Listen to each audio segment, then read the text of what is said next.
Flashback. Hello guys, welcome back to my YouTube channel. তোমরা সবাই কেমন আছো? আশা করি ভালো আছো, আমিও খুব ভালো আছি। তো চলে আসলাম আবারও একটা ইন্টারেস্টিং ব্লগ ভিডিওর সাথে। সবাইকে বলি ওয়েলকাম। তোমাদেরকে নিয়ে যে ভিডিওটা শুরু করছি, আই হোপ ভিডিওটা অনেক ভালো লাগবে।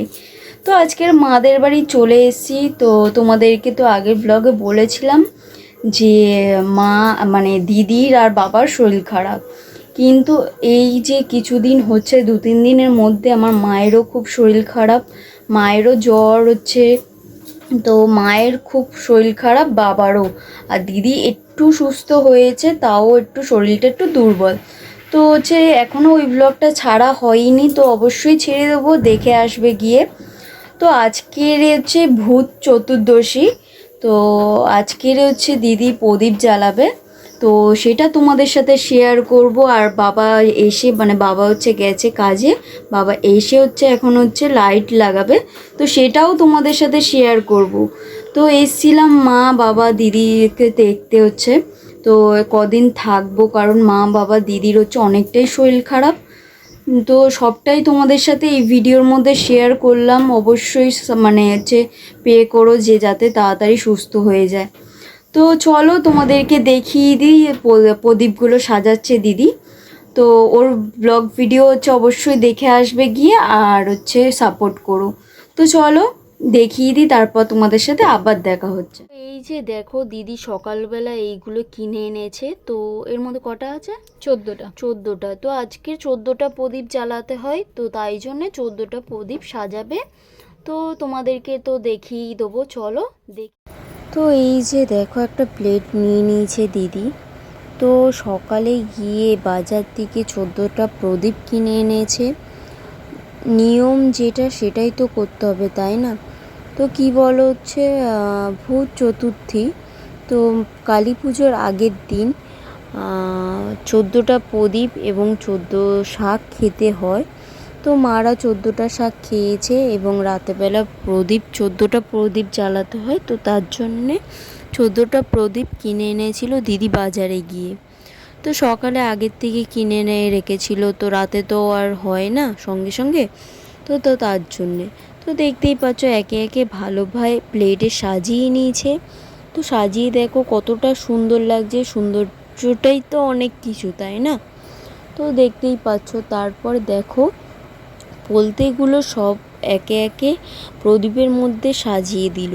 তো এইগুলো সকালে ভিজিয়ে রেখেছিল, কারণ প্রদীপে মানে পোলতেগুলো দেওয়ার আগে যদি তেলে ভিজিয়ে রাখা হয়, তাহলে খুব সুন্দরও জ্বলে, আর খুব মানে অনেকক্ষণ জ্বলে। তো তার জন্য সকালে দিদি পোলতেগুলো আগে ভিজিয়ে রেখেছিল একটা তেলের বোতলে। তো তারপর দেখো পোলতেগুলো একে একে দিয়ে ভালোভাবে সাজিয়ে নিয়েছে প্রদীপগুলো। নিয়ে অল্প অল্প করেছে তেল দিয়ে দিয়েছে সবটা প্রদীপের মধ্যে। তো এইগুলো দিদি হচ্ছে সব জায়গায় জ্বালিয়ে দেবে। তো কালী পুজোর আগের দিন ঠিক এই জিনিসটাই হয়। তো মাদের শরীর খারাপ অনেকটাই, কিন্তু নিয়ম যেটা সেটাই দিদি করছে। তো জ্বালাতে হয়, তাই জন্যে সব জায়গায় 14টা প্রদীপ জ্বালাতে হয়। তো আরও কালী পুজোর দিন মোমবাতি জ্বালাতে হয়। তো দিদি হচ্ছে ওরম 14টা প্রদীপ কিনে এনে ভালোভাবে সাজিয়ে সব জায়গায় একে একে দিয়েছে, তো দেখতেই পাচ্ছ। তো দিদি হচ্ছে মানে পোস্ট করা হয়ে গেছে এই ব্লগটা, আমারটা অনেকটা লেট হয়ে গেল। তো একটু ম্যানেজ করে নিও, আর কি করা যাবে বলো। একটু অসুবিধার কারণে আমি ব্লগ পোস্ট করতে পারছি না। তো এখন করতেই পেলে তোমরা যে দিদি সাজিয়ে হচ্ছে দিয়ে এসে একে একে করে সব জায়গায়। তো পুকুর পাড়েও দিয়ে আসলো, ষষ্ঠীতলায় দিয়ে আসলো, তো সবটাই তোমরা ভিডিওর মধ্যে তো দেখতেই পেলে। তো ফুল ভিডিও দেখতে থাকো, আর ফুল ভিডিও ওয়াচ করো, অবশ্যই জানতে পারবে যে কি কি করছি না করছি, সবটাই তোমাদের সাথে শেয়ার করব। তো চলো আবার দেখা হচ্ছে তোমাদের সাথে কিছুক্ষণ পর, কি করি না করি সবটাই শেয়ার করব।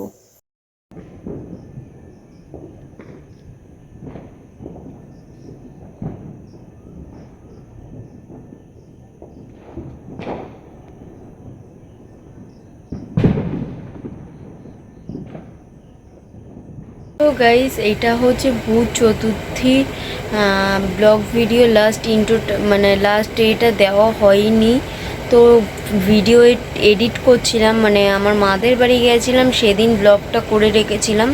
তো বাট কিছু অসুবিধার জন্যে তো আমি ব্লগটা পোস্ট করতে পারিনি, সরি সবাইকে বলি। তো একটু মানিয়ে নিও, আর কি করা যাবে বলো। তো ওই জন্য হচ্ছে কিছু কারণের জন্য আমি ব্লগটা পোস্ট করা হয়নি। তো আজকে এডিট করছিলাম, তো দেখলাম লাস্ট যেই ইন্ট্রোটা ওটা দেওয়া হয়নি। তো ওই জন্যে ভাবলাম যে তো বাড়ি তো এসেছি, তো কী হয়েছে, তো আমি বাড়ি চলে এসেছি তো কী হয়েছে, তো ব্লগটা তো আমার পোস্ট করতেই হবে, কারণ অত কষ্ট করে আমি ব্লগটা করে রেখেছি, আর পোস্ট না করলে কি আর হয়। তো তার জন্য ভাবলাম যে বাড়িতেই লাস্ট ইন্ট্রোটা দিয়ে দিই, তো কী হয়েছে। তো চলো ভিডিওটা আমি এখানেই শেষ করছি। ভিডিওটা ভালো লাগলে অবশ্যই মনে করে like, comment, share and subscribe করতে ভুলবে না। অবশ্যই আমার চ্যানেলে চোখ রেখো, ভালো ভালো ইন্টারেস্টিং ভিডিও আসতে চলেছে। তো চলো এখনের মতন টাটা, দেখা হচ্ছে নেক্সট ব্লগে। ততক্ষণ ভালো থাকুন এবং সুস্থ থাকুন। আর যারা এখনও সাবস্ক্রাইব করোনি তারা জলদি জলদি সাবস্ক্রাইব করে পাশে থাকা নোটিফিকেশনটা অন করে দাও, যাতে নতুন নতুন ভিডিও সবার আগে তোমাদের কাছে পৌঁছে যায়। তো চলো এখনের মতন টাটা।